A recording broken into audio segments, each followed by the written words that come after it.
Got the intro going. Simone now the other way. Robert missed. Back to the wall and gone. Auburn's gonna win the football game. You can feel the madness.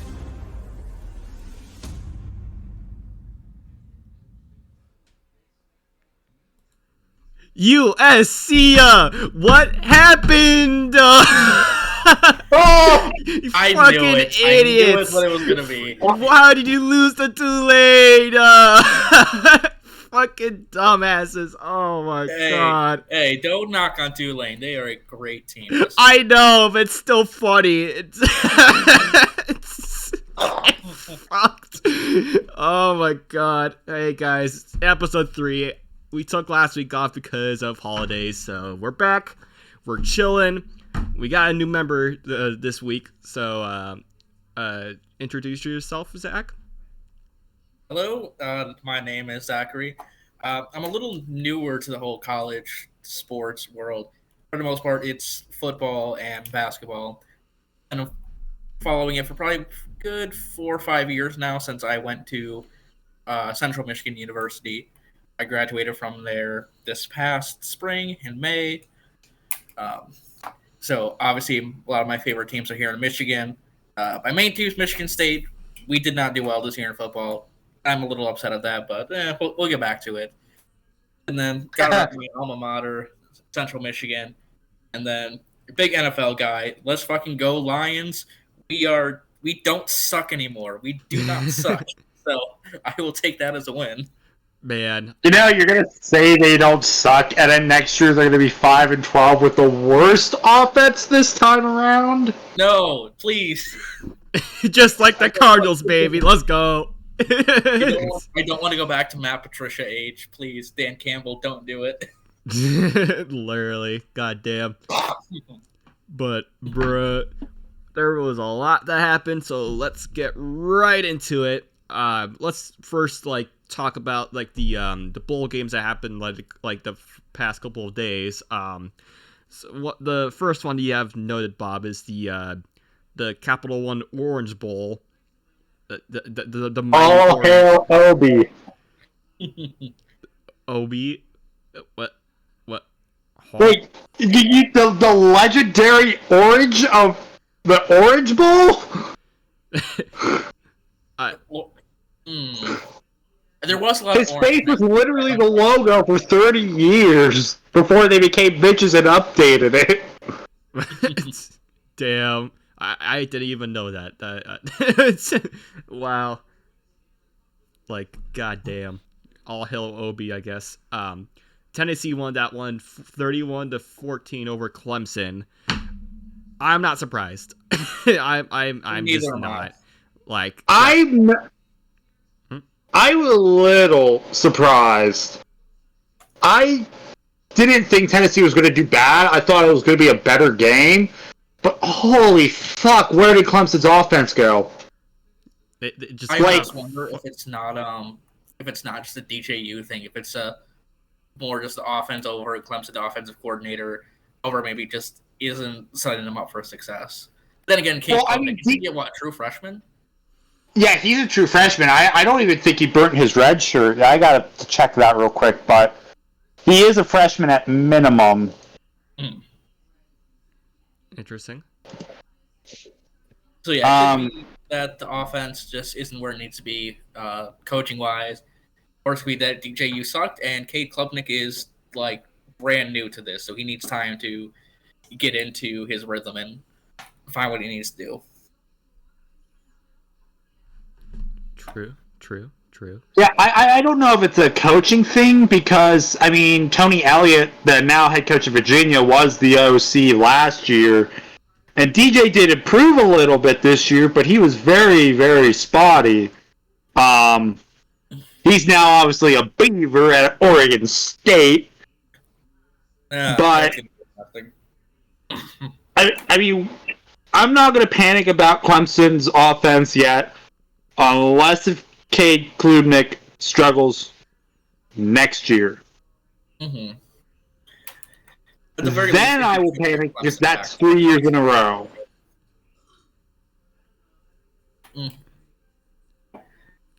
Also, I do want to say a lot of people doubted Tennessee after the South Carolina game, but they have a really solid team right now, and I think they just go on the road night game at South Carolina. It wasn't really set up for their success, and obviously Hooker went down. So I think Tennessee is a good team. I think a lot of people dropped them way too low in their rankings after their loss, but I think they definitely proved that they are one of the top teams of this season.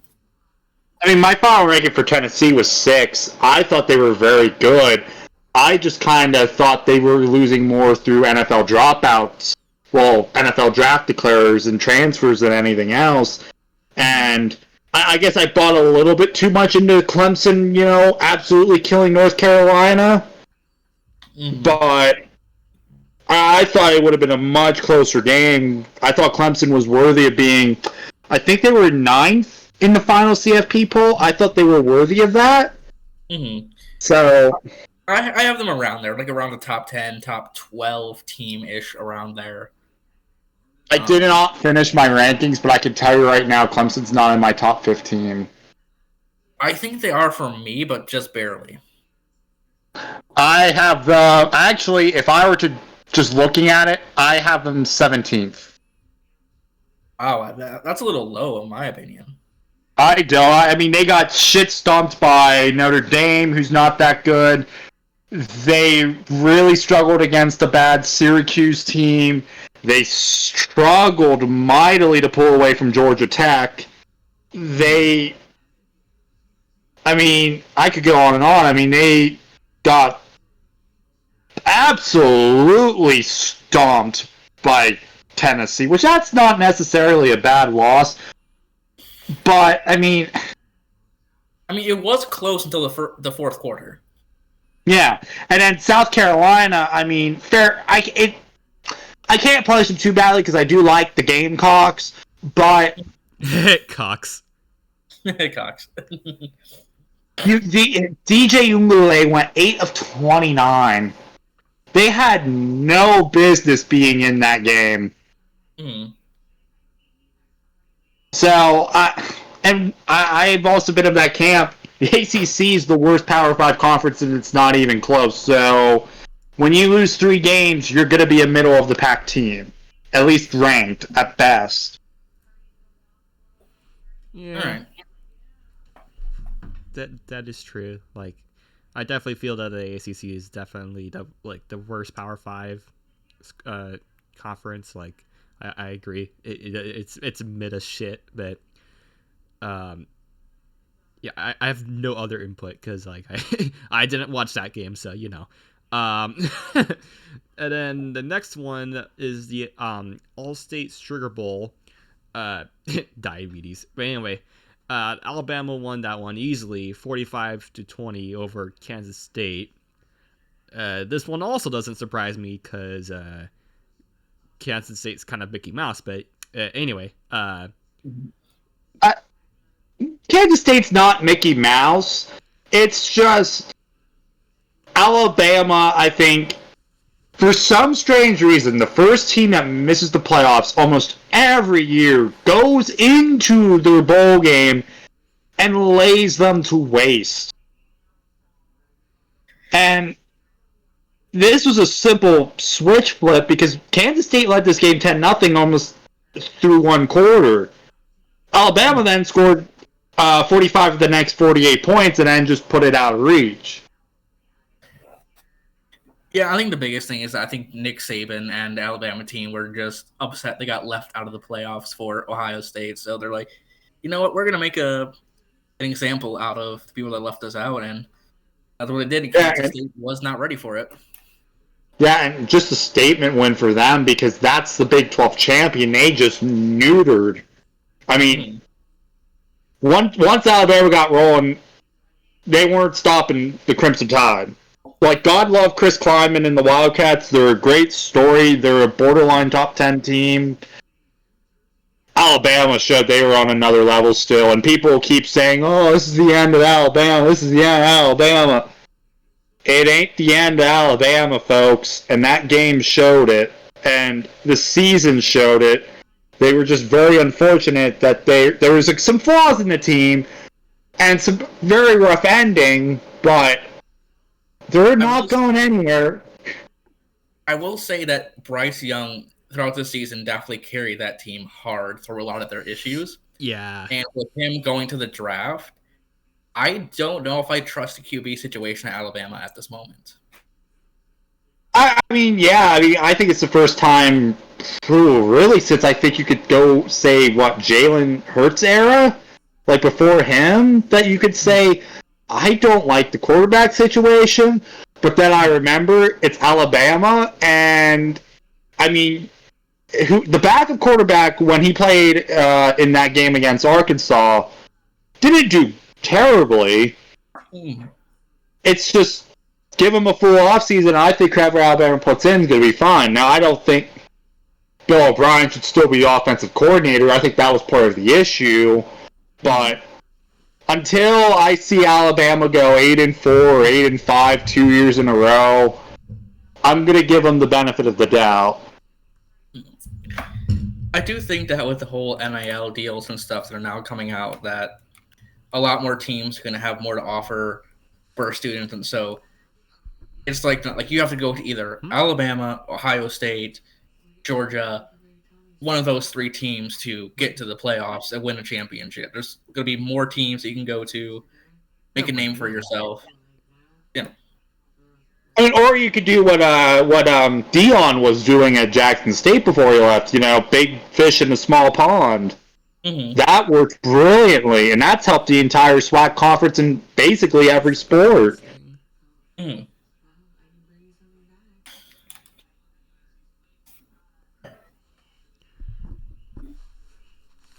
Sorry, what? Oh, sorry. What? I kind of dozed off, but anyway. Jet lag, eh? Yeah, it's definitely jet lag. Like, literally, I stayed up for like 24 hours, yet after that, I only got 5 hours sleep, so I'm like barely here. Right. Like, Too long didn't read version. I'm kind of... until I see the king is fully dead and in his own pool of blood, the king is not dead. The day Nick Saban retires will be a glorious day. I'm actually going to be sad about that. I've always respected what he's been able to do at Alabama. Well, I respect what he does. It's not really more of a statement about him. It's more of a statement of the whole fan base of Alabama. Yeah, but then they'll just get, the next great coach and then just, keep going. Or who that would be, I don't know, but... They'll get Ryan Day because Ohio State's like, oh, we've lost to Michigan twice in a row. We got to get rid of our head coach now. It's a rivalry. Get over it. I just want to say this real quick because we're going to talk about both Michigan and Ohio State here in a little bit. If Ohio State loses to Michigan next year, especially since I don't think Jim Harbaugh is going to be on the other sideline, I think his head's going to roll. yeah. We'll see. But it's also early, but I also don't think it's going to be just the game decides the East and the conference. I think it's a 3-team race next year. Okay. But we'll also talk about that team in a couple minutes as well. Yeah. All right. All right. Now time. Oh, this is the one you want. Yeah. This is the one that I'm clamoring about. The Goodyear Cotton Bowl between Tulane and USC. Oh my fucking god! I lost my shit in a good way. Oh my god. USC, what the fuck happened? How did you blow a freaking 45-30 lead with 4 minutes left? Fucking bozos. They lost 45-46 to Tulane. Fuck. It's fucking I always love it when the Group of 5 team wins the New Year's Six game. Just because we rip on that Power 5 school so much. And for USC, it was a combination of everything that could have gone wrong for them, that has gone wrong for them during the course of the season, went wrong in those final 4 minutes and 30 seconds. The defense got gashed. The offense sputtered, which we have seen that from time to time. And then the defense got gashed again. Yeah, USC just like sold completely. Like, goddamn, what the fuck happened, Caleb Williams? Like, you're supposed to be a freaking Heisman winner. What He had a great game. Lincoln Lincoln Riley does not like defense. Yeah, hold on. Let me look back to the game. I want to make sure I get this right. On here it says Caleb Williams 37-52 for 462 yards, 5 touchdowns, 1 interception. Yeah, like Caleb Williams. Insane. Well, here's the thing. Here's a stat that's insane. I've mentioned this before. I don't know if I've done it while on the podcast, but Lincoln Riley has only been a head coach for 6 seasons. He just finished a 6. He has coached 3 Heisman winners and 1 second-place finisher. 0 playoff wins. Wow.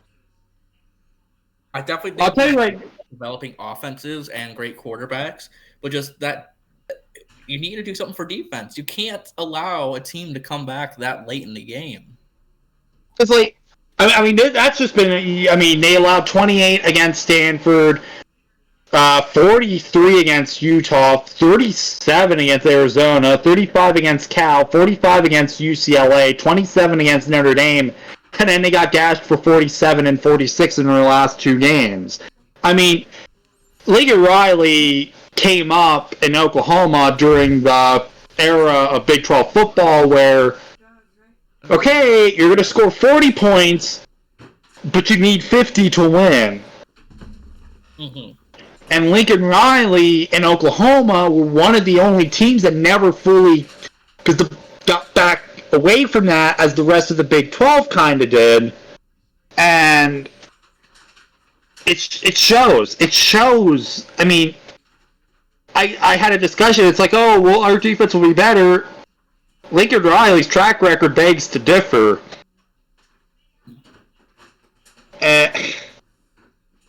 What do you do? They had 1 good game this year on defense, and that was Oregon State. Which Oregon State is a decent team this year.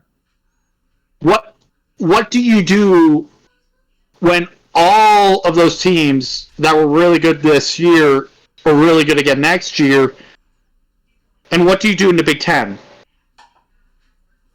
What do you do when your offense is struggling and your defense is getting gashed for 500 yards and 30-plus points every week? Mm-hmm.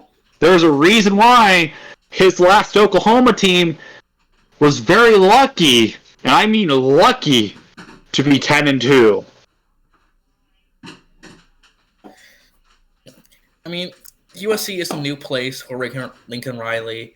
I definitely think he has a chance to turn the ship around defense. Although I would definitely be concerned by the end of next year if they have not fixed their defense to stopping teams that they should definitely beat. And just, yeah, if they can't get it done next year, then it's just going to be pretty much Oklahoma, but on the West Coast. Well, yeah, but I mean, here's the thing, too, though. Like, if you're a high school kid, on the defensive side of the ball, who would you go play for?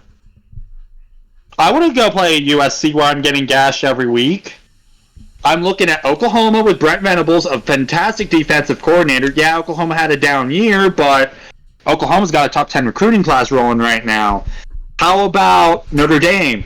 How about Georgia? How about Clemson, who still has a really good defense? Mm-hmm.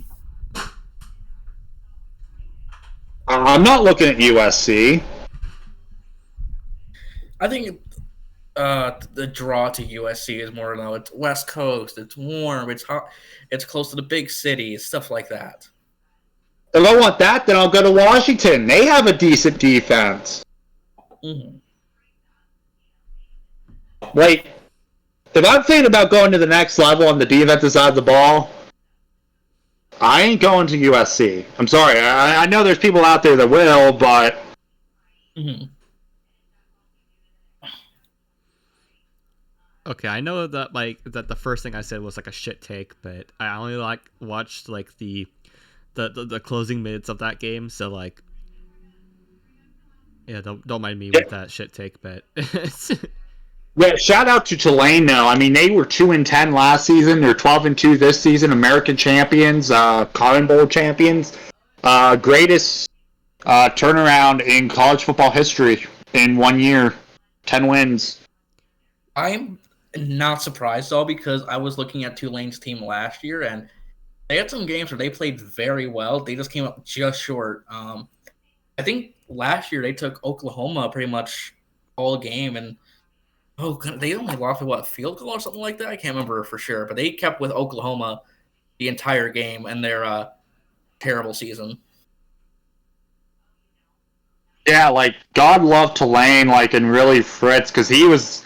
There were some rumblings down in New Orleans that this was going to be it for him if he had another bad year, and instead we're talking about the Green Wave being the best Group of 5 school, and if this was 2024, they're in the playoff. Mm. God, I wish it was 2024 already. It would have been so great, man. Like, goddamn. Like, personally, like Tulane probably would have gone far if the 12th team playoff thing was a thing. Like right now. Oh, definitely. Like, I actually don't. They would have played Alabama. I'm sorry. I do think Alabama would have clipped their wings there. nah. I believe in the roll wave, man, not the roll tide, bruh. The green wave versus the roll tide. Going with the green water instead of the red water. Can't blame you there. Yeah. Like, bro. Like, Tulane is just so fucking likable for, like, no reason. It's so great. It's... I will, like, I talked about this with you guys a while ago, but had Tulane gone undefeated this season, I would have put them in the playoffs. Yeah, because they had that win over the eventual Big 12 champion. Yep. That's a good take. I'm going to be interested to see, though, how the American does next season with three of their 5 highest finishers in the conference this year are gone, and they're getting 6 new Conference USA teams. So I'm really curious to see if Tulane is set up to where they're just going to run the table again, or if one of the new boys or the old guard come in and be their biggest challenger. I hope Tulane runs the board. Yeah, I'm gonna be real. I think that Tulane is gonna like win it and win the American again next season. Like it should be really no contest. Like literally, like UCF and Cincinnati moving is like already like crazy enough. Like both of them like did pretty good last season, and then well Cincinnati is like a special case because like, you know, they went into freaking playoffs like back in 2021, I think, right? So. Mm-hmm. It's like literally, it's just like, like it really feels like the Americans gonna like be slightly weaker now in a way. Like not saying that like it isn't like already great. It's just the loss of like UCF and Cincinnati like will really like ease down the competition really, honestly, in my opinion. But I feel like with the balance of power, I felt like there was no doubt that the American was the best of the G5, and if you were to go back and see how many New Year's Six bowl bids they have, it's pretty obvious as to why. I feel like moving forward, it might be the American and the Sun Belt as the 2 best, with occasionally the Mountain West coming up in there and sneaking a spot as well. Mm-hmm. I mean, I would say next year SMU might have a chance, but I know Tanner Mordecai, the quarterback there, he's going to Wisconsin, if I recall. Yeah, I think it's Wisconsin. Yeah, because he had that 9-touchdown game against Houston, winning 77-63. Jeez. That was an insane game this year. My goodness. God damn. That is crazy. What the fuck? I didn't even pay attention to that game, so I was like, what? I wasn't until I looked one day and I saw the score. I'm like, what? Is this basketball? Nope, this is football. Okay. Well, here we are. Alrighty. All right, let's go over the Rose Bowl real quick. Bob, all right, I can already hear you. I can already hear you, man. Yeah, Penn State won that one over Utah, 35-21. Utah, what happened? Pac-12 is just falling off so hard in these bowl games. Like, goddamn, like literally, like first was UCLA, then USC, now freaking Utah. Both. Oh, like, Washington all three. State also got blown out by Fresno State. Oh yeah, that too. Yeah. But like I saw that coming though. I mean, Washington won. They beat Texas. Oregon State murdered Florida.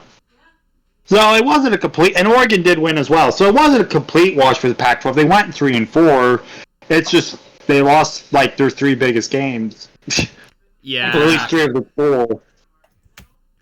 But I mean, for Utah, this was a very good game in the first half. I mean, Penn State got a touchdown. Utah responds. Penn State gets another. Utah responds. Penn State and then gets another one off of a huge Nicholas Singleton run. And then Utah looks like they're going to respond again. And then Cam Rising, God love him, he's a great quarterback. He didn't get down quick enough and got his banged up knee completely injured. And that ended it for Utah. And then because Penn State's offense was finding its groove, its defense was even starting to improve a little bit, even with Cam Rising still in the game, slowing him down a little more. This was a great answer game for Penn State because there was a lot of people out there saying, well, the best wins you have are Purdue, who... Oh, God, Purdue. God love them. They tried. And Minnesota, I would argue, they were by far the better team in the Rose Bowl.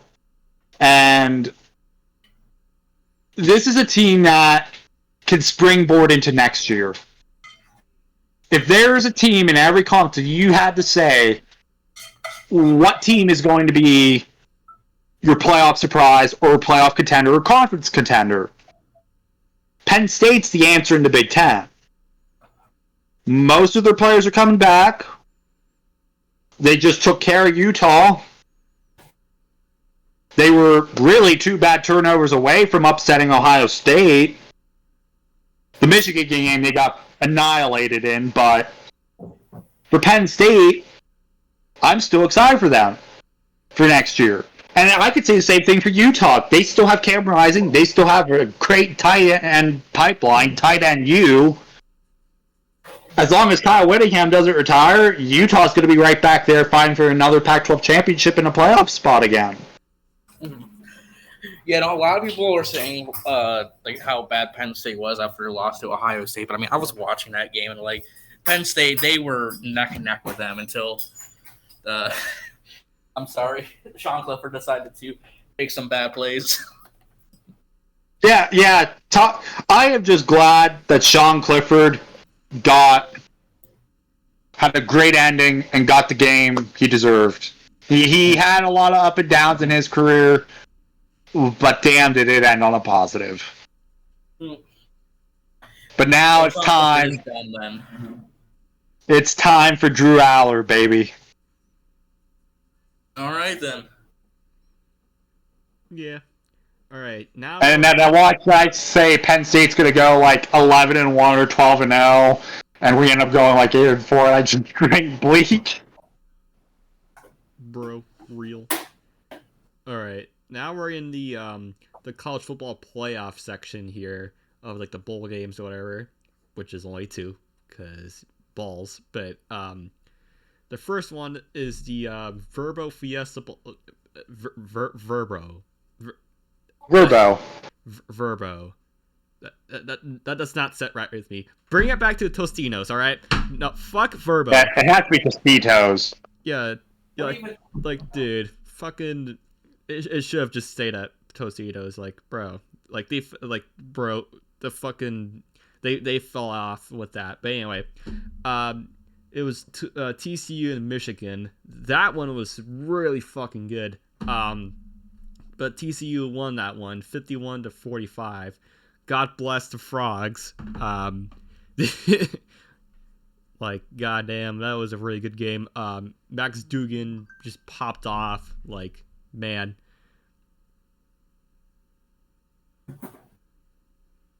Did you guys die? Oh no. I mean, for Michigan, I love TCU. God love them, but this was a game where, if you go back and watch it, it was how many different ways could you shoot yourself in the foot and still have a club of a foot left? Yeah. Two pick sixes, whatever the hell that nightmarish Philly special was on fourth and fourth and goal on their own two. A bad call, a bad ball spot by the ref, kind of ended up costing Michigan 6 points there, because if this ball was spotted properly on that really long throw, it would have been a touchdown. But I mean, you can't fumble it on the 1 yard line. That cost them another 6 points. I mean, that game probably could have been Michigan 59, TCU 37, and that may even be a little nicer.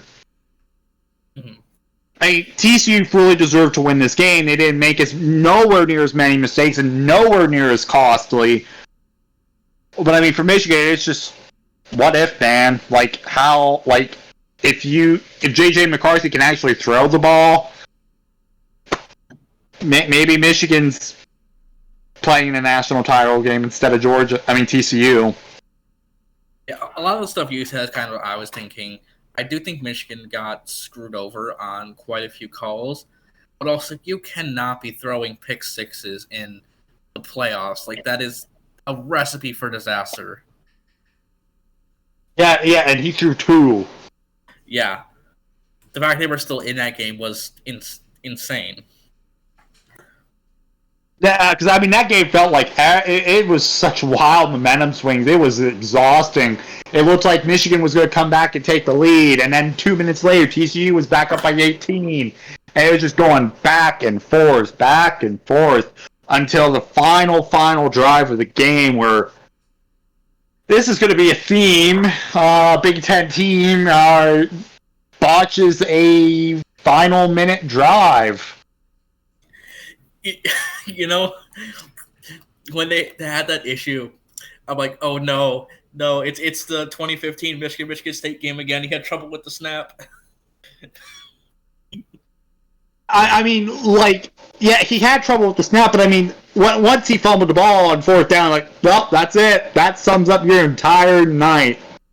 To me, I am very glad TCU was the winner. They played a much cleaner game. They do have to make sure they keep it up against Georgia, which we'll talk about later. But, man, oh man. Michigan, what happened? Michigan, what happened? Did James ever make a video on that? Do you know? I don't follow him. If he was going to do one, he better have done it on Ohio State. Ugh. No, for playoffs, yes, but I would say probably USC would probably have been one of his top choices. Oh yeah, I think he should have gone USC first, then Ohio State. No, Ohio State first. Definitely Ohio State first. Oh, he hasn't posted in 4 days. God damn. Oh well. It is what it is, but I can only dream. We still got that one USC video, so I'm happy about that at least. But but let's see here. And then the other playoff game was the Chick-fil-A Peach Bowl with Georgia and Ohio State. I'm gonna go full on James mode again. What happened, Ohio State? Bruh. Okay, well, to be fair, usually in the college football playoffs, the 1 and 4 seed game, usually the 4 seed gets blown like the fuck out. And this time it was actually a close, good game. Well, yeah. This game until the missed field goal gave me 2014 vibes. Ohio State sneaks into the playoffs in the most Mickey Mouse of ways, beats the 1 seed, in this case an SEC team, and then wins the title game. That was the vibe I was getting until the field goal. The field goal fell limp. the one that struck midnight failed. Like, goddamn. Oh, man. Anyway, yeah, literally, I didn't even realize that it hit midnight by the time that kick happened, so I was like, oh, wow. Happy New Year, Yeah, Georgia. it like timed it perfectly. I think he kicked it right, like either 1 or 2 seconds before the ball finished dropping, and then he just missed it. He hooked it, like his foot like missed it. He kicked more of the right of the ball. I don't ask me how he ended up having the ball literally spinning sideways, but I had to watch highlights of the end of that game because I watched the beginning of it and then I passed out because I was very drunk that night. I didn't make it to midnight. Wow. Yeah, I'd like to I mean, for Ohio State, 41. I mean, you're up, what, 14 points. And the fake punt would have worked if Kirby Smart and his staff weren't fucking legends. If they get that fake punt, I don't think we're talking about Georgia and TCU. I think it's TCU and Ohio State. That timeout changed the entire complexion of that game. It took all the wind out of Ohio State's sails, and Georgia just finished it. And when Ohio State was tasked to drive with a minute left, they did much better than Michigan, but they stalled, and then their kicker shanked it. I'd go to say I am glad to know, because Michigan didn't get in, that also Ohio State didn't get in, because I'm an MSU fan, although I hate Ohio State more than Michigan, so... Damn, okay. Yep. I mean, that's fair. I mean, I feel like if you're a Big Ten fan, you're like, you could have an arch nemesis, like Iowa State. Doesn't matter. Ohio State's the team you hate the most. I see that. Yeah, literally, like, the only thing that I'll like about Ohio State is the fact that a dude from Chandler is gonna be like committing to that school. So like that's like the only thing I'll follow in terms of like Ohio State. But like literally everything else about them, I just don't give a flying fuck about or I hate. So you know.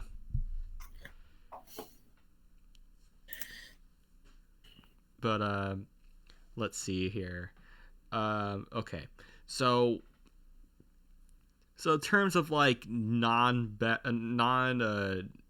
New Year's Six best bullshit, like I'm gonna be honest, I really fucking liked the New Mexico Bowl for whatever reason. Like literally, it was like chaotic through like the whole game. Like literally, it was like there was no telling on like what would happen or whatever. And then freaking SMU sold it, I think, didn't they? Like wait. Well, was that the game where I had my fucking meltdown because SMU's stupid? Yeah. Of course you would pick that one. It was so fucking funny. No, dude. It was so fucking funny. Like, dude. Oh my god. It was so glorious. Yeah, that was the New Mexico Bowl. Yep. They called... There was 3 timeouts called between the touchdown and the 2-point conversion. And the best play estimate you could come up with was a QB sneak up the middle. What the fuck? And yes, it didn't work because BYU won. It was so fucking funny. Oh my god. I like the call for 2-point conversion, but it's quarterback sneak. No. Yeah, like, no, they didn't even try to run a play. They just quarterback sneaked it after 3 timeouts. Like, okay, you deserve to lose. If you were, and Cole can contest to this, I was losing my mind. I think that was the worst call I've seen in the bowl season. It was so fucking funny. Like, oh my god. I still can't stop talking about it. It was so stupid but funny at the same time. Like, holy fuck. Oh my god. My best favorite non-New Year's Six bowl had to have been the Sun Bowl. Alright. Fair. UCLA took a really good lead, and then DTR got hurt.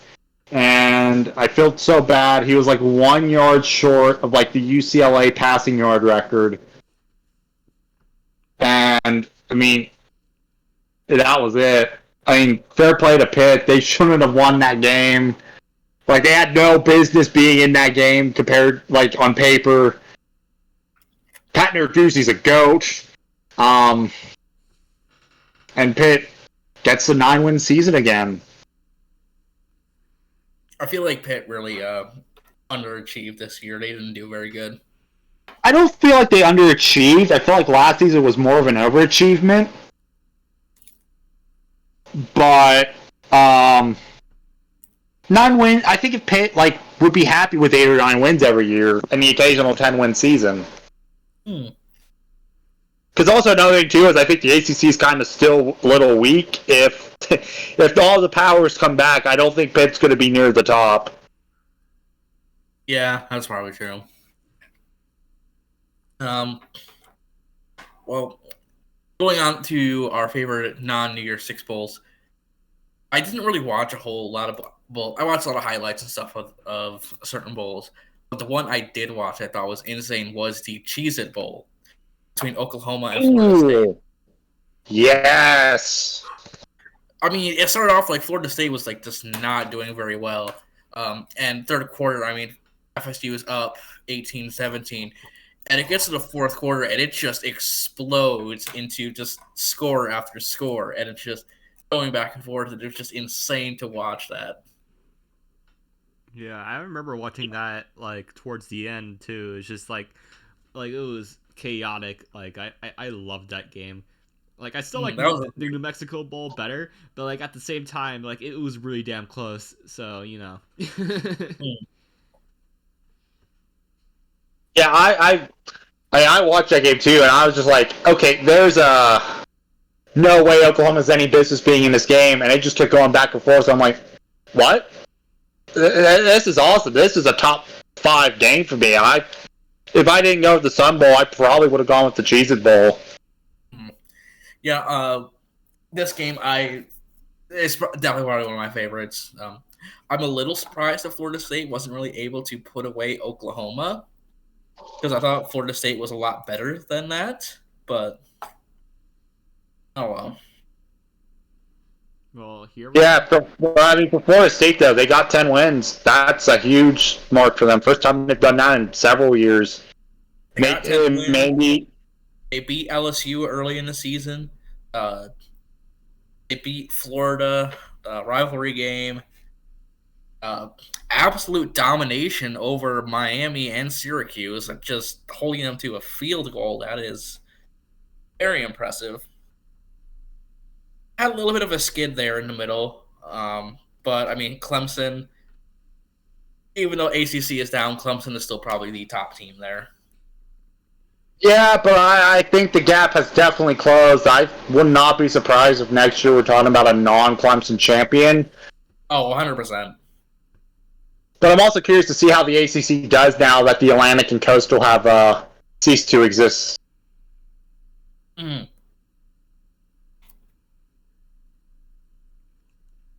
Alrighty. So now that we've gone through all of that, let's talk about the the FCS National Championship, which is going to be coming up on Sunday, I think.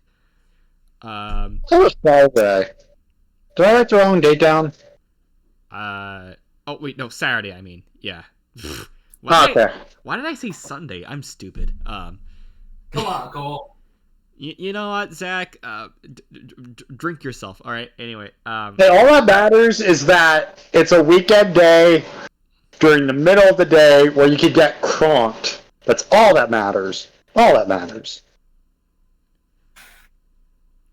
You know what? Don't drink and drive, kids. That reminds me. I really need to get a ping set up. No, Cole, you are actually right. I'm wrong. It is Sunday. It's Sunday at 2 on the ABC. My fault. My fault. Oh my god, wow. I accidentally got it right. Oh my god. I will take the L on this one. I misread it, but I was still right. Let's go get fucked. Anyway.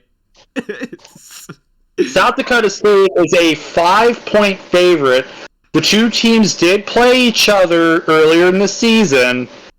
South Dakota State won only by 2 up in the Fargo Dome, 23-21. South Dakota State used a 16-0 second half to win that game. Okay. I have not been following FCS as much as I've wanted to this season. But I do remember watching that Iowa-South Dakota State season game earlier this season. Oh, that was not a fun game to watch. Why would you watch a game involving Iowa, man? I didn't know how shit Iowa's offense was going to be this year.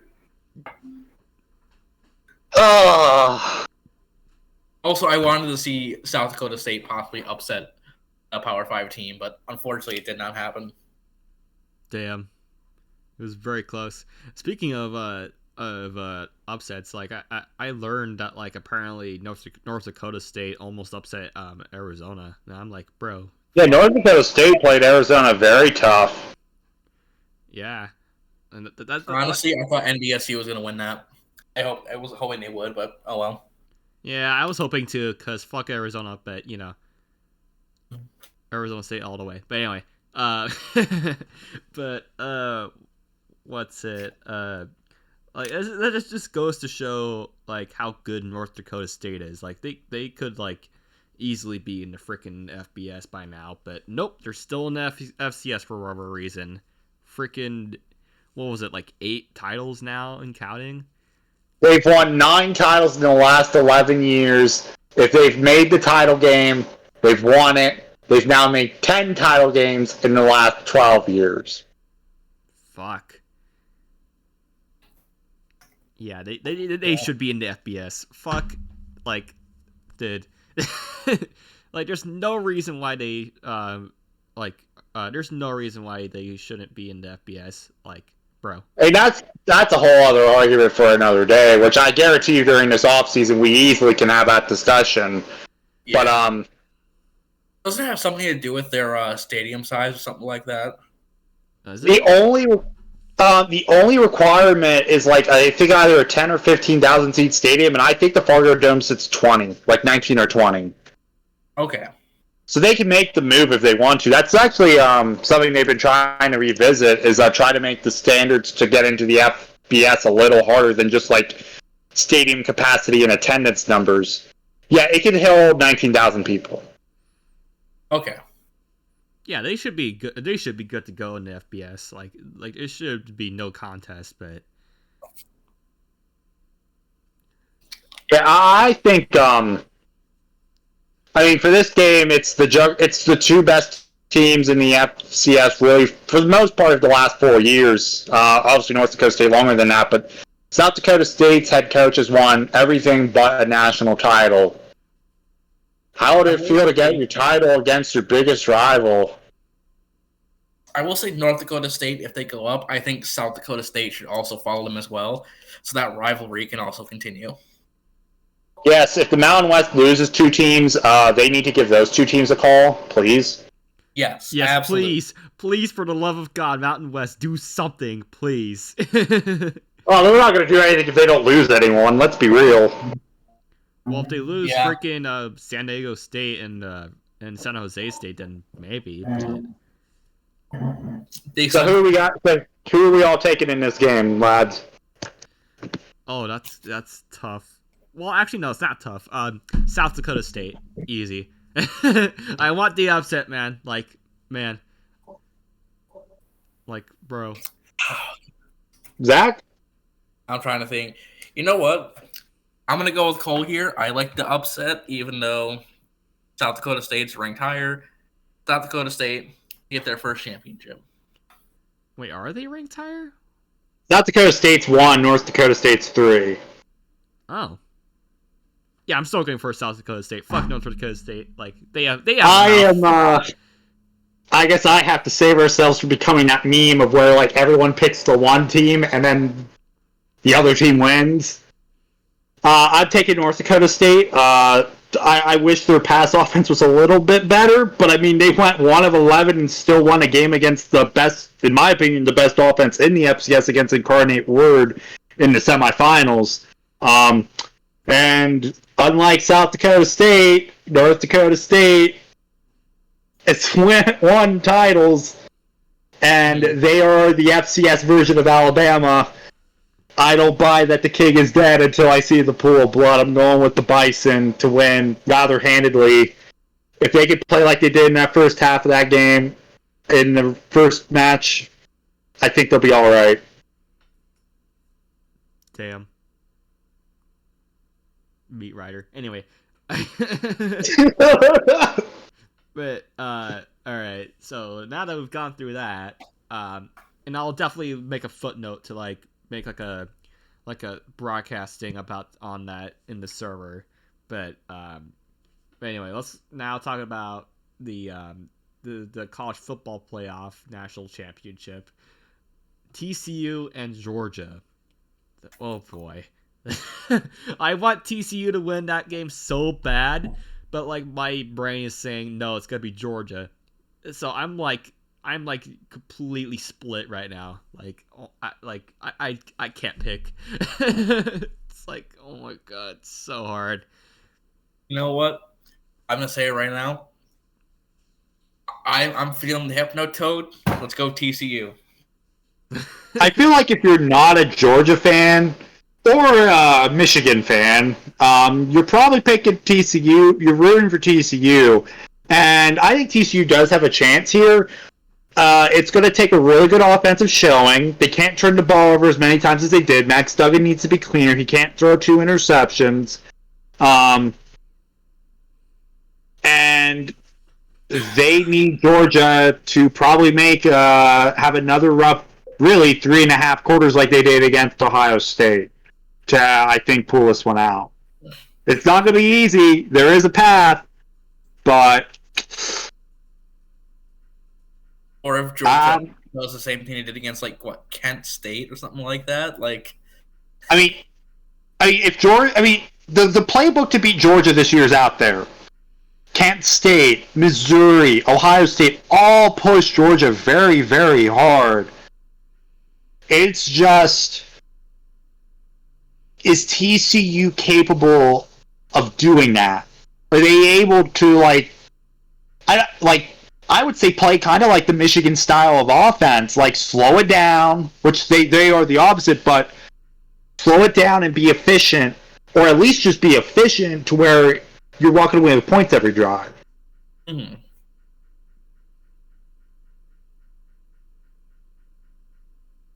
Yeah, I don't know what else to put. I don't really have much of an input. Like I said, I'm freaking split. You guys have anything else to add on to that, or? I've been finalists for the title game. This should be a fun one. Mm-hmm. Okay. Also, I have to rejoin real quickly, so I will be back this moment. Okay. Alrighty. So I guess while Zach's doing that, I'm going to just say I'm taking Georgia to win. Wow. Definition of a meat rider. That's crazy. Anyway. I just, if TCU wins, I'd be through the roof. like I want TCU to win, like with my heart. But like if I would have put money on this game, not the. Huh? I'm back. Hold on, I gotta fix some things. Okay. Go on. I just my gut and brain are telling me it's gonna be Georgia. Man. Lane. You know, God, I'd love to see the hippo toe covered in confetti. Dude, it'd be so fucking glorious. Well, I guess we get to find out on Monday, I think. Which I will Yep, be... Monday on ESPN at 7:30 Eastern. Yeah. Starting an hour earlier this year. I wish it wasn't, but... Because, like... Oh yeah, you're in the West Coast, but... Well, yeah, but, like, I also have school on Monday. So, like... And, like, I have, like, a class that's, like, around, like, 5:30-ish until 7. And, like, the game starts at 5:30 for me. So I would have to, like, multitask. So that's gonna be fun, but oh well, whatever. It is what it is. But, can't wait for those two. It's gonna be great. It's gonna be based. Hopefully. But, alright, let's talk. Like, I think we've talked a fuck ton about freaking football. So let's, like, transition into, if my dog can, if my dog can shut up, that'd be great. Fucking Christ. Anyway, let's move on to basketball real quick. Just cause funny, but were you gonna say something, Bob? I was just gonna say, just some good results here. On Saturday when we woke up, there were 3 undefeated teams left. UConn, Purdue, and New Mexico. As of I am speaking, like 96 hours later, all 3 have lost. Rest in peace. UConn had a really tough loss to Xavier. Really, shout out Sean Miller there. Purdue loses to Rutgers at home as the number 1 ranked team in the country for the 2nd straight year. Also the same day that their football team lost 63-7 to LSU in the Citrus Bowl.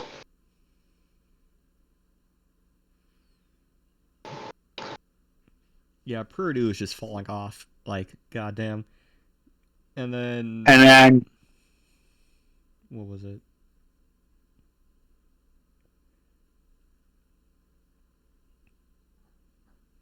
You were gonna say something? Oh, yeah, sorry, I thought you were going to jump back in. I mean, no. Iowa State's back ranked after they clobbered Baylor. And then, God love the Lobos, they finally took an L. Honestly, the freaking Lobos are like the most Mickey Mouse undefeated team I've ever seen in my life. Like, goddamn. I mean, the Mountain West has had really, really good teams in the past. I mean, Kawhi Leonard, who now plays for the Clippers, was one of a team member on San Diego State. And his team went like 30-2 and got like a top 2 seed. And the Mountain West did send 4 teams to last year's tournament, so it's not as if it's a complete Mickey Mouse. It's not like they're in like one of the mid-major schools, like really bad conferences, and they're undefeated at this point. But to be fair, if you're undefeated in January, it's not Mickey Mouse. I think it was 2020 here that San Diego State was going to be like the top team, and then COVID hit.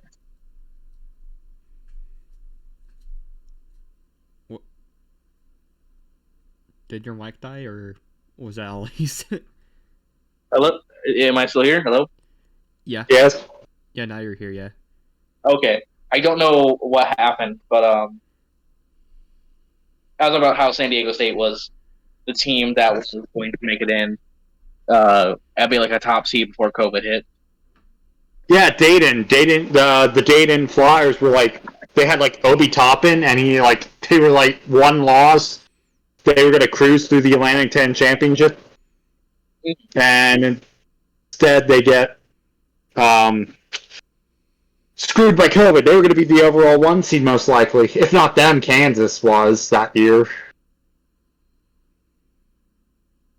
I'm gonna just say this But, right now, but like while we're on the topic of the Mountain West and New Mexico or whatever, I'm just gonna say it right now. Monday, freaking New Mexico's gonna get oral sexed by Oral Roberts. Like I just wanted to say that right now.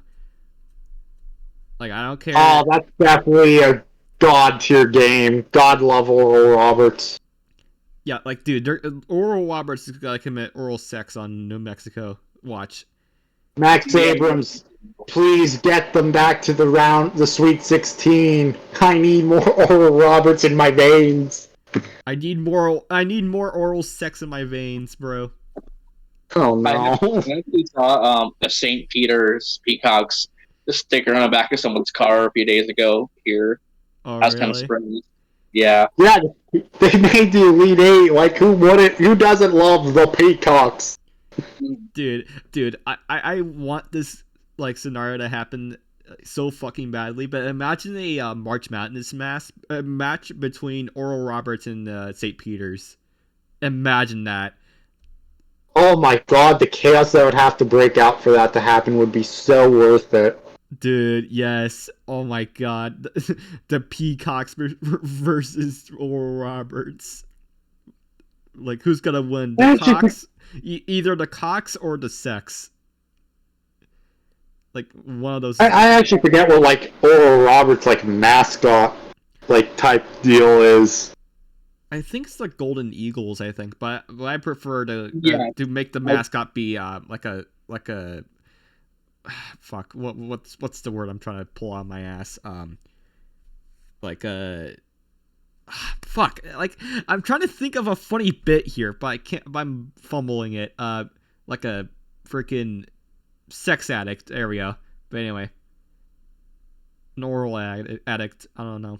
Ooh. You know what? You know what? I'll send you to Brazil. Hold on a second. Oh no! Oh no! Okay, anyway. What's it? Okay. So now that Bob is muted, ratio. So yeah, there was those games, and then freaking Iowa State beating Baylor 77-62. Like, goddamn that Baylor, bruh. And then like all those like other games that happened that like just straight up just freaking was like too close, like freaking Houston, Texas, Kansas, Arizona. They all had like very close games within like the last like 10 minutes. It's like fucking crazy. But I saw that, and it just makes me think that this is going to be probably a pretty crazy year for March Madness. yeah. Like, as much as I want Arizona State to get in, like I don't think they will, especially after they fucking sold it.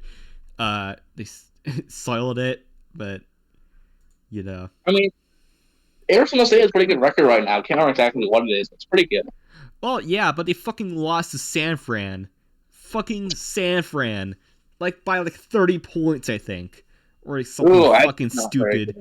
Like, they got unranked because of that shit. Like, goddamn. I mean, at least you'll make the NIT, probably. Yeah, well, maybe. I don't know. I don't know. Anyways, I want to unmute Bob real quick. There we go. As I was going to say, San Francisco is a good team. They did make the NCAAs last year, so no shame in losing to the Dawgs.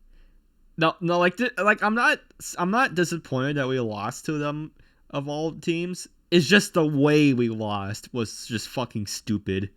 Like, the way we did, it was just like, let me pull up the score real quick before, like. Well, yeah, like you almost got doubled.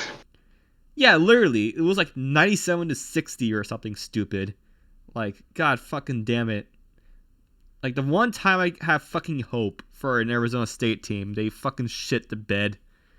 And then they lost through freaking U of A like a week later.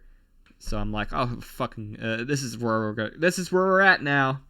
Fuck me in the asshole, like fucking Bill Cosby. God fucking damn it. Ugh. Like, God. Good thing I don't like pudding pops. But, Oh, I closed out of my notes. Damn it. Lamau, get gamed on. I think the next thing was just us talk the next 4 really good games of the week, and 2 of them involve Arkansas somehow. Whoa, no fucking way. Well, you have the notes, right? Or do I have to It was Baylor is in another really good game. By the way, Duke and North Carolina State are playing right now, and Duke is getting doubled up on. Wait, really? Hold on a second. Yeah, I think it's 44-22 at half. Fuck. I know my friend is gonna be fucking losing his shit right now. Like, Lamau, get fucked. Anyway, but meanwhile, shout out real quick. Shout out to Charleston. Oh yeah, they won tonight. Oh yeah, definitely. Well, they avoided the crew. They're now 15-1. God damn. They're like popping off. We've been waiting for several years for. Well, I guess they're in the Colonial. I was gonna say the SoCon, but the Colonial, man, they're gonna get a good team. Looking at a top 8 seed right now. Yeah, literally. But okay, let's see. So yeah, the games that are notable for this week for basketball is Arkansas at Missouri, and then TCU at Baylor, Purdue at Ohio State, and Arkansas at Auburn. So yeah, like you said, 2 Arkansas games and that are very fucking notable for some reason. So I think they're just notable because they're ranked. Because I know Missouri's ranked for the first time in 2 years. Well, yeah. I don't know what to add to that, but meanwhile, shout out to. Okay, so everyone, real quick here because we're nearing the end, and I do want to answer a couple good questions we got. Biggest surprise and biggest disappointment in college basketball so far. Now that we're starting conference play. Ooh, that. I think. Well, Ari said what my disappointment was. Technically, freaking Arizona State fucking shitting it over San Fran. That was fucking stupid. And then biggest surprise. That's a hard choice. That's a hard thing to think about. Actually, literally, there was a lot of good shit this season so far, but I think probably the most base thing to probably come out lately is just Purdue getting shat on by Rutgers back on Monday. That was pretty funny. Lamau get egged on, but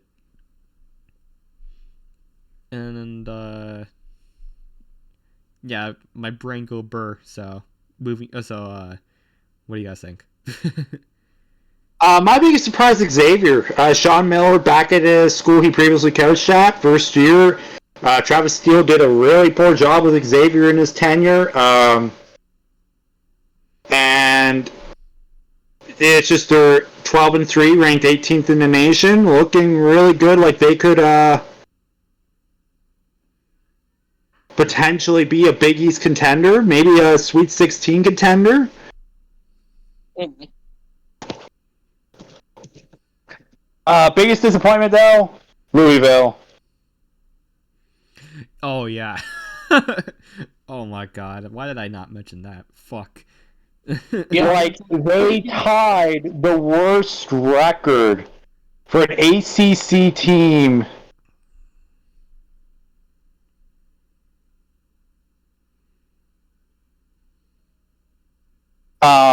since 1960, 1961. And it's mind-boggling to me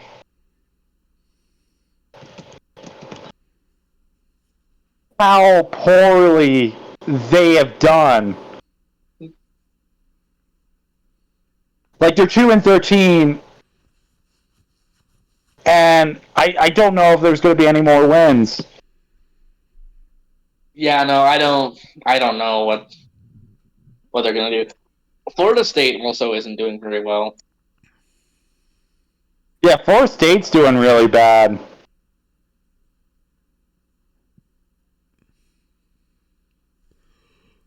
Oh, God. Here I am being tired. Alright. So now we've So established that. that's my biggest surprise and disappointment so far. Wait, Zach, did you say yours? Or Louisville, Florida State. What else? Been a disappointment. Goodness, fucking I haven't keeping up too much with the Pac-12 in terms of basketball, but California, holy fuck, what is going on? I don't know. Let me look at it real quick. I think you're 2-12. Are they? Hold on a sec. Oh. Yeah, they're just as bad as Louisville. God damn. Fuck. Well, it sucks to be a Cal fan, I guess. Like, fuck. I guess Cal fans and Louisville fans go hand in hand, I guess. You know, I think Cal in general just isn't doing well in sports. Yeah. Yeah. Worse than Arizona State, so. Which is, like, not saying much, but, you know. Like I did hear that, like, frickin' Cal apparently got, like, a thing where they switched, like, broadcasters, like broadcasting channels from, like, their own, like a local sports channel to, like, a gambling channel or something stupid. Mm-hmm. And I'm like, bro, what the fuck? like why a gambling channel? Like, bro, it's so weird. They need more money since UCLA is leaving the Pac-12. Mm. Well, I think I could have sworn that happened, like, before that whole UCLA moving to Big 12, Big 10 thing even happened. Like Oh, they knew it was coming. They knew it was coming, so they just did it. Yeah, well, it's still weird. Like, and like the freaking channel they left is, like, popping off now, so it's just like, well, that was worthless. Common Cal Golden Bears L. Yeah. All right, we got a couple questions here that I want to answer here. We already kind of, I guess in general, favorite bowl game we watched this year. I would say the Cotton Bowl. If we're, like, talking about, like, any bowl game, well, either the Cotton Bowl or the Fiesta Bowl. Like, those are my picks. Mine personally is the Fiesta Bowl. Mine, I would probably have to go with either Cheez-It or Fiesta. Wow. We all did the funny, but anyway. All right, Cool Boy is already looking towards 2023. What do you believe Notre Dame's record will be? I'm going to go with 10-2. Hold on, let me look at this. That's been a little bit since I've looked at Notre Dame's. Let's see. Yeah, I actually haven't looked at their schedule. So going in blind, I'm going 10-2. I'm gonna go 9-3. I was gonna say 9-3 as well, cause, like, They play Ohio State, USC, Wake Forest, Clemson. And the good news for them, though, is Ohio State and the USC are both at home. So yeah, I still think 10-2. I think they'll upset one of those three.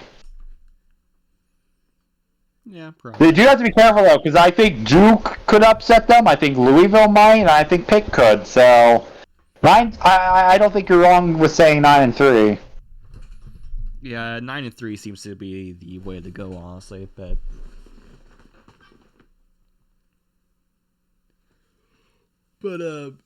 for me, yeah, I'll probably go with 9-3 as well. But and then let's see here. Thoughts on Baylor not looking for a new QB after Blake Shapen let down? I don't even know. I mean, if you're a Baylor Bears fan, this season probably feels like a disappointment after you won the Big 12 last year and the way that you did it. I mean, that thriller of a game against Oklahoma State and then beating Ole Miss in the Sugar Bowl to get, I think they ended up, 12-2? And this year just never felt really good, especially after they lost to BYU. I think it's all right to keep the course. I don't think Baylor's as bad as a 6-7 team. I do like what Dave Arnenda's doing there. I wouldn't press the panic button yet, unless if like Blake Shapen really just falls off, or Baylor just falls off a cliff and becomes a 2-10 or 3-9 team. Kind of similar to the type of style of team they were before they had Art Briles as their head coach. Yeah, that's kind of what I was thinking. Like, I do think that they'll get back to where they need to be. I also think for Baylor, if you're winning 8, 9, or even 10 games every year, I wouldn't complain. Because if you're doing that consistently, then you're going to have a lot of years where you're winning 10 and 11 games and making Big 12 title appearances. Don't forget, this conference is wide open, especially with Oklahoma and Texas both leaving here soon. Yeah.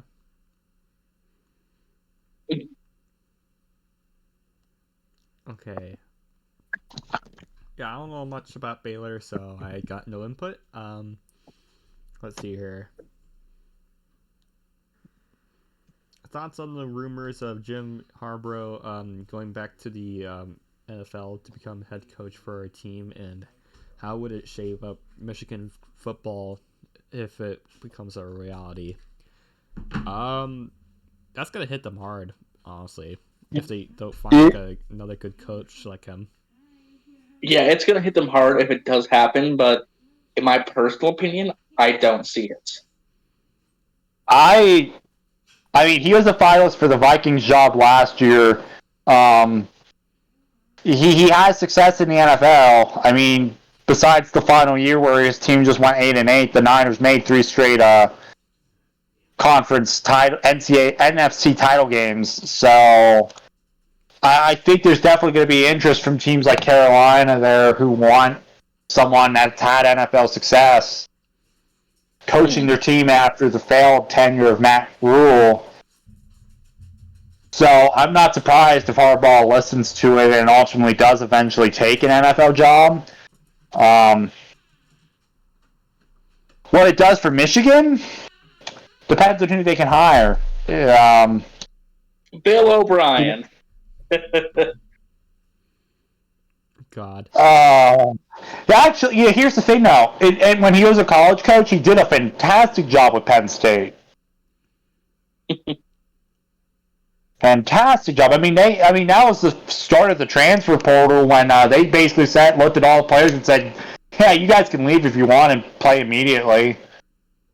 Kept that team afloat, 7-6, both like 7-5, 7-6. Like, damn. But I don't know how to feel about Michigan. I feel like they would take a step back, but I mean, for Michigan, it's also kind of, I think, like, what happens when this goes backwards again? Like, what happens if Harbaugh starts struggling again? Like, I'm not talking like 2020 and 2019 struggling. I'm talking 8-4s and 9-3s.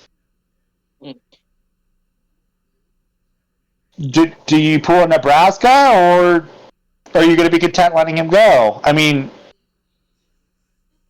I think Michigan's a very good team, and they can win 9 and 10 games every year and be conference contenders every year. Mm. I feel like Harbaugh, after what happened, where the team had a lull, and everyone was calling for his job going into last season, I feel like that may have turned him off a little. Yeah, I do see that could be an issue. I don't think it will get to him. Oh my god. But I still think he's going to stay as long as Michigan is still contending for Big Ten titles and beating Ohio State. I think his job with Michigan will be secure. Oh yeah, I don't think his job's going to go anywhere. I also think he doesn't like how his last tenure in the NFL ended with San Francisco. I think he's going to want to at some point come back, and everything I've seen and heard is that it's not a matter of when, but a matter of if he does go back. Like he wants to coach against his brother again. I think he wants to coach the big guys again and prove that he can do the job and maybe get that ring. Mm-hmm.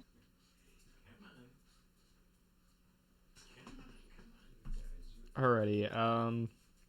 And I think we got one more question, I think. Do you think Jalen Daniels and Kansas can make another bowl game next year and maybe have an above 500 record?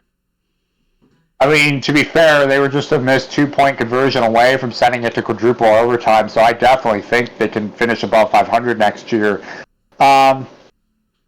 The big question with Kansas is making sure that this isn't just lightning in a bottle. Making sure this doesn't turn into an Indiana 2020 season. For Kansas, Lance Leipold has done a tremendous job.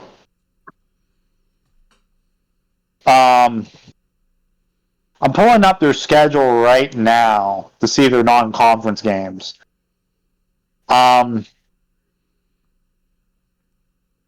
Missouri State, Illinois, Nevada, yeah, they could very easily get 3 wins from there again and position themselves to where they only need 3 conference wins again. And I think with West Virginia being where they're at, I think they could do it no problem. I'm not going to go insane and say, oh, they're going to be 9-3 again and flirting with a New Year's Six bowl, but I think 6-6 or 7-5, I think would be pretty good for them. I think so, yeah. Yeah, I agree. I very agree. Hard agree.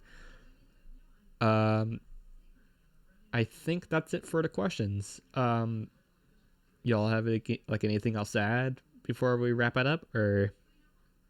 I'm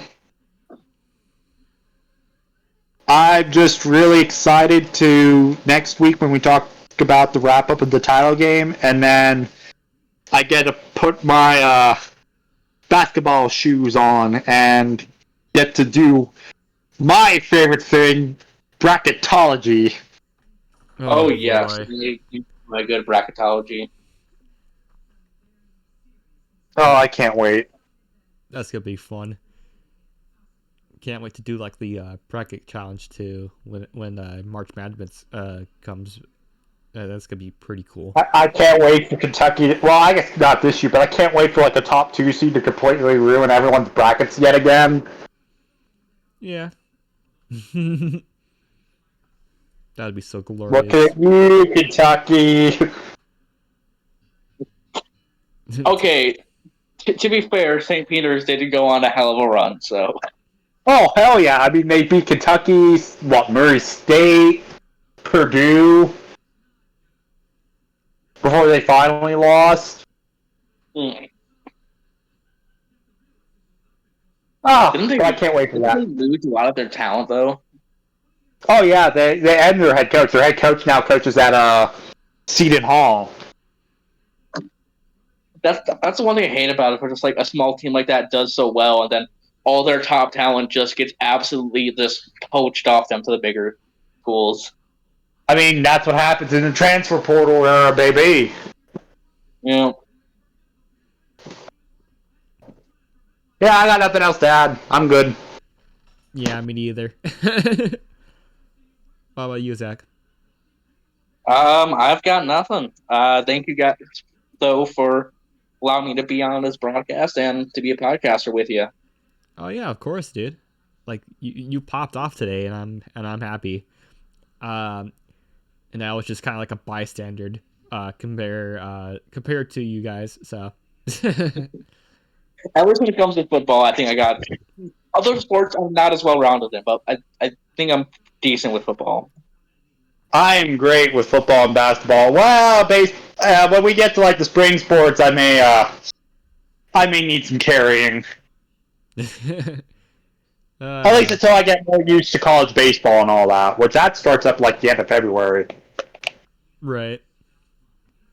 Speaking of which, I need to like get like a fantasy thing going for that. But anyway, but yeah, I guess that wraps it up for this episode. Thank you guys for watching, and we'll see you next week. And go Frawgs, lol. Dogs. I'm sorry, say that again. I kind of cut you guys off. So. Go Frogs and Dogs! Nice. Yeah, I accidentally played the intro too quickly. So, the other way. oh well. Back to the wall and gone. Auburn's gonna win the football game. You can feel It was still funny though.